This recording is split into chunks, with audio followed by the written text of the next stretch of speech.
Last episode ended by throwing a question forward, and today it lands. Claims first reading needs claims, and ours came from a spec 3 episodes in the making. But most of the work you will check this year arrives with no spec at all. So where do the claims come from? What does correct even look like when it lives in somebody's head, or in the laws of arithmetic, or in a policy nobody has read aloud? That question has one of the oldest and most beautiful names in software, and by the end of this episode it will be a tool in your hands. Last episode, I gave you a protocol for reading claims first, falsify in blast radius order, fresh eyes.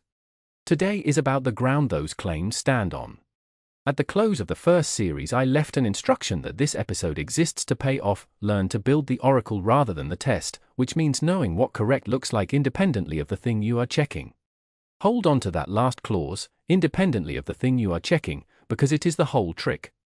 A test asks the code a question, the oracle is what lets you recognize a right answer. And most of what passes for checking, in the era of generated everything, is neither. It is looking at the output and asking whether it looks right. Looking right is precisely the property you can no longer trust, and the measurement is in. In 2025, VeraCode ran 80 security-relevant coding tasks across more than 100 large language models. Where a task could be completed securely or insecurely, the models chose the insecure path in 45% of tasks, and in Java, 72%.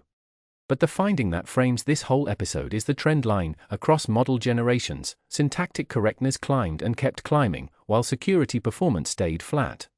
The code got better looking, and it did not get safer.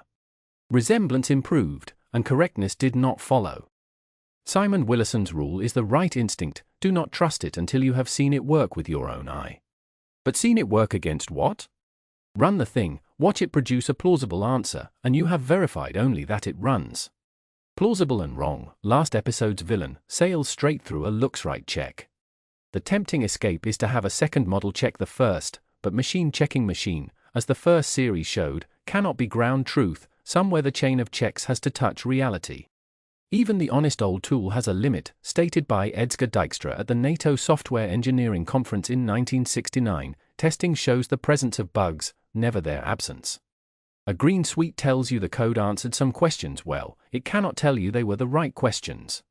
Something has to stand outside the code and say what correct is. That something is the oracle.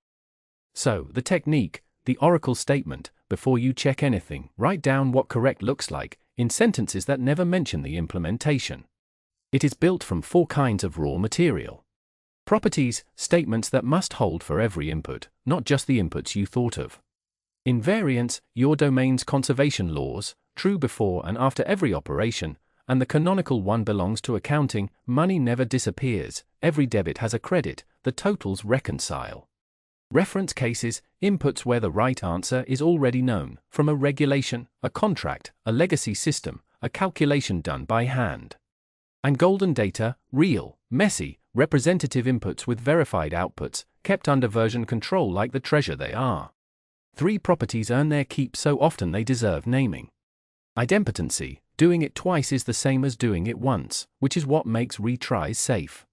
Round trips, serialize then deserialize, encrypt then decrypt, and you must get back exactly what you started with.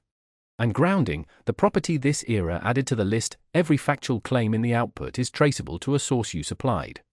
None of these mention the code, and that is exactly the point, the oracle is a statement about the world, and the code merely has to live up to it. Now the suggester, because we have been writing its oracle statement for 4 episodes without once calling it that. From episode 2's example table come the tone constraints, what a draft may sound like at a refund, at a complaint, at a churn risk, pinned by examples instead of adjectives. From episode 3's probe loop come 2 more, and we did not imagine them, we watched them arrive. The workflow is edit first by design, so the first oracle is absolute, the suggester never sends, there is no path from model output to customer that does not pass through human hands. And the fear both agents named, unprompted, the wrong promise in a warm tone, becomes the grounding oracle, no draft states a policy, a price, or a promise without a citation into the knowledge base that a checker can follow. Last episode added the 4th, the bug we caught by tracing a ticket, the logging call that ran before redaction, stops being an anecdote and becomes a property. Redaction is provably complete before the model call, no doorway out of the process carries an unredacted ticket, and the logs are a doorway. Write the 4 of them on one page and look at what you have, every sentence checkable, none of them mentioning a line of implementation, and none of them a test, because a test is one question frozen in code, and the oracle is what tells you which questions are worth asking, and what to measure when all of this industrializes into an evaluation harness 2 episodes from now. We will throw the suggesters code away more than once before this series ends. The oracle page survives every rewrite because it was never about the code.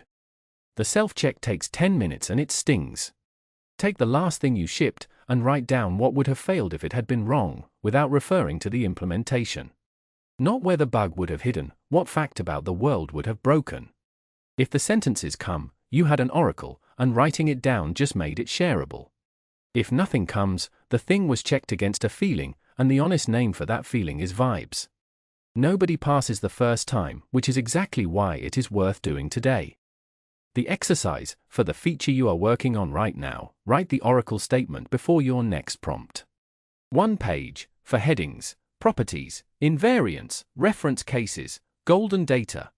The artifact is the oracle worksheet, linked below with this episode's receipts, the prompts for each heading, the workhorse properties, and worked examples.